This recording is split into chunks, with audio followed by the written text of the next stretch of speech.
আমি কি একেবারে জন্য চাচ্ছি নাকি? একটা ফোন করবো, একটু ইমার্জেন্সি। পালাইছেন না? একদম ঠিক ধরেছেন। বিয়ে ছিল আজকে, হুম, হাফ রেডি বউ না? পুরোপুরি রেডি হবেন না? তাহলে তোর কনফিউশনটা ক্রিয়েট বুঝছেন তো, এবার একটু দেন প্লিজ। ব্যালেন্স আছে?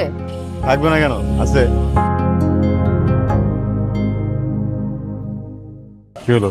ধরলো না। বয়ফ্রেন্ড? আমার বয়ফ্রেন্ড নাই। বয়ফ্রেন্ড যদি না থাকে তাহলে পালাইছেন কেন? কার সাথে পালাইছেন?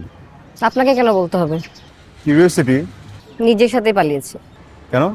আপনি একটু বেশি প্রশ্ন করছেন না? আপনি উত্তর দিলে পারেন না? একটু বললেই তো পারেন আপনি। মনে করেন এমসিকিউ বলে দেন। বলেন না প্লিজ, কেন পালাইছেন বলেন না। বাসার থেকে জোর করে একটা জোকারের সাথে বিয়ে দিচ্ছিল, তাই পালিয়েছি। একটা বান্ধবীকে ফোন করছিলাম ওর বাসায় থাকা যাবে কিনা, ধরলো না। ভালো হয়েছে আপনার ফ্রেন্ড আপনার ফোনটা ধরেন। ফ্রেন্ডটা ধরলে তো আপনি ধরা খেয়ে যেতেন না। দেখেন লজিক বুঝে আপনি বাড়ি থেকে পালাইছেন, পালাই সোজা ফ্রেন্ডের বাসায় গেছেন। এটা 5 বছরের বাচ্চাও বুঝবে যে আপনি ফ্রেন্ডের বাসায় থাকবেন। তো সে যদি আপনার সব ফ্রেন্ডদেরকে খোঁজা শুরু করে, আপনি তো খুঁজে পেয়ে যাবে।